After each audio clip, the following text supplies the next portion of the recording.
2024 के लिए जहां एक तरफ एनडीए वर्सेस इंडिया की लड़ाई चल रही है, वहीं दूसरी तरफ बिहार के दो नेता ऐसे हैं जो कि प्रेशर पॉलिटिक्स कर रहे हैं। वो लगातार प्रेशर बना रहे हैं कि कोई भी गठबंधन जो है उन्हें अपने दल में शामिल कर ले, वो अपने गठबंधन का उन्हें हिस्सा बना ले, लेकिन ऐसा नहीं हो रहा है। दो नेता वो कौन कौन से हैं? वो नेता हैं पप्पू यादव और मुकेश सहनी। अब पप्पू यादव और मुकेश सहनी आखिर क्यों प्रेशर पॉलिटिक्स कर रहे हैं, ये हम आपको विस्तार से बताएंगे। मुकेश सहनी जिस तरीके से संपर्क यात्रा निकाले हुए हैं, वो एनडीए के ऊपर प्रेशर बना रहे हैं, और पप्पू यादव तो यहां तक कह रहे हैं कि हम तेजस्वी यादव का पैर भी पकड़ लेंगे 2024 में, हमें टिकट दे दिया जाए इंडिया गठबंधन से।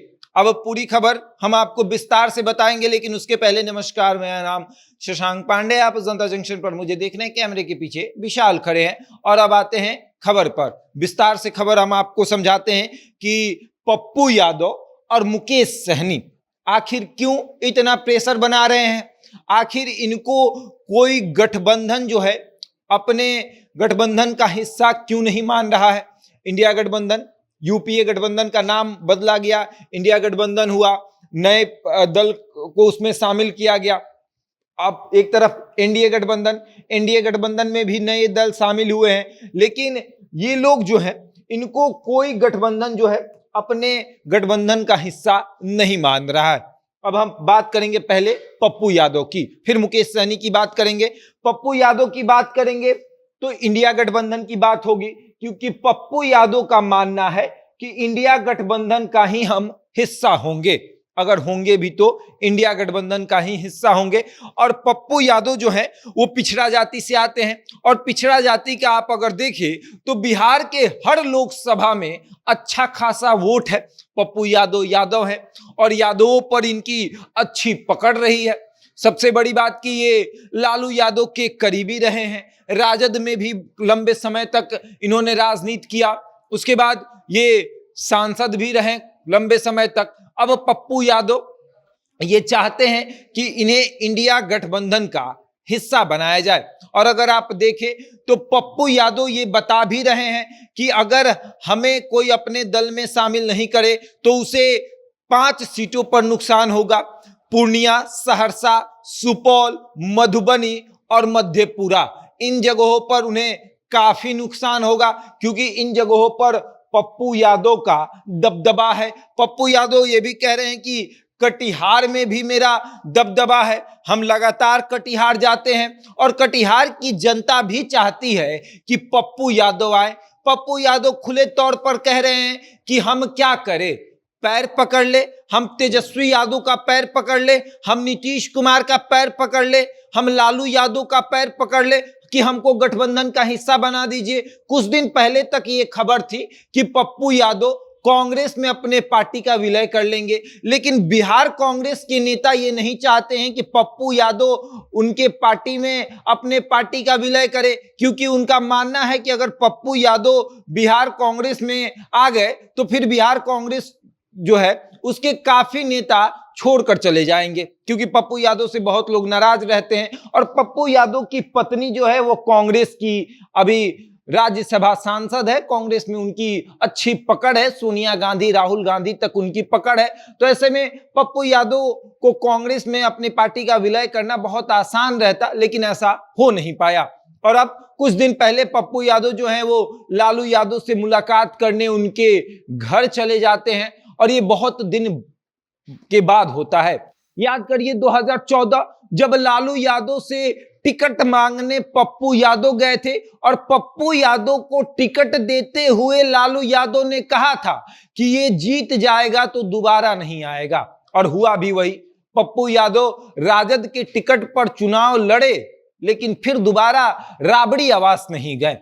और उसके बाद फिर देखा गया कि इस बार के इफ्तार पार्टी में तेजस्वी यादव और लालू यादव की तरफ से निमंत्रण भेजा गया पप्पू यादव को, और पप्पू यादव की एंट्री लंबे समय के बाद राबड़ी आवास में होती है। और उसके बाद इनकी एंट्री अब लगातार होने लगी है।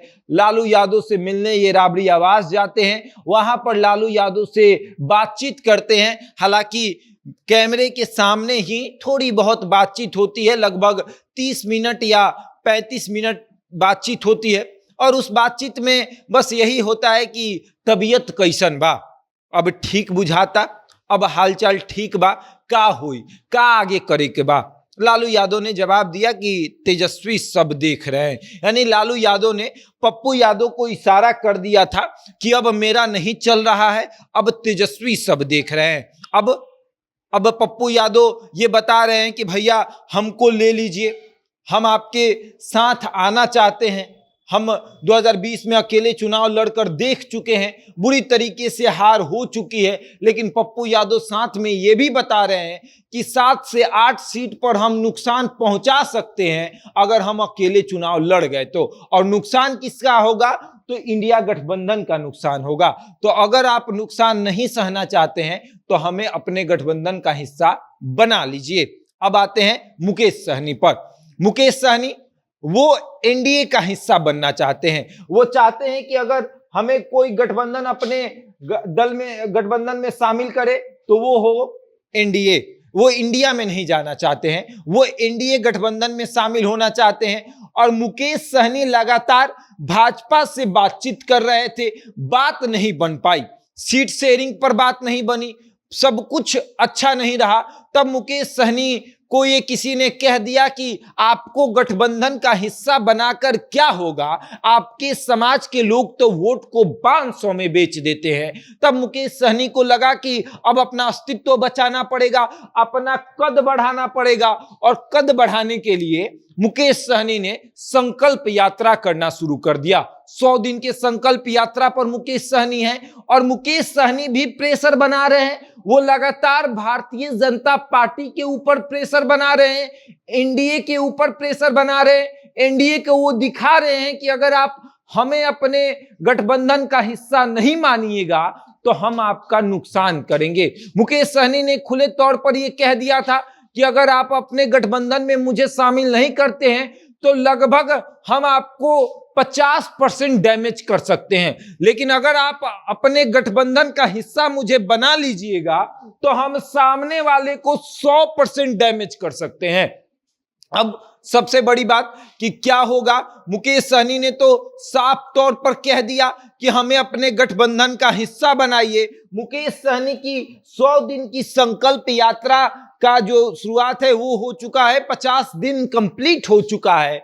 और अब मुकेश सहनी लगातार भारतीय जनता पार्टी के बड़े नेताओं को यानी अमित शाह और नरेंद्र मोदी को ये दिखा रहे हैं कि हम अब बहुत बड़े नेता बन चुके हैं अपने समाज के। मुकेश सहनी जो हैं वो अति पिछड़ा समाज से आते हैं और अति पिछड़ा समाज और पिछड़ा समाज का वोट बैंक बिहार में काफी मजबूत है। और इसीलिए ये दोनों चाहते हैं कि हम जितना प्रेशर बनाएंगे हमें उतना ही फायदा होगा, लेकिन ये नहीं समझ रहे हैं कि अगर ज्यादा प्रेशर बना देंगे तो फिर नुकसान भी हो सकता है। अब आगे देखिए क्या होता है। एक तरफ पप्पू यादव कह रहे हैं कि हम पैर भी पकड़ने के लिए तैयार हैं और दूसरे तरफ मुकेश सहनी कह रहे हैं कि अब हम किसी भी शर्त पर समझौता करने के लिए तैयार हैं, बस गठबंधन का हिस्सा समझिए। बहरहाल आगे 2024 में देखिए क्या होता है। इस खबर में इतना ही, बने रहे हमारे साथ और देखते रहें जनता जंक्शन।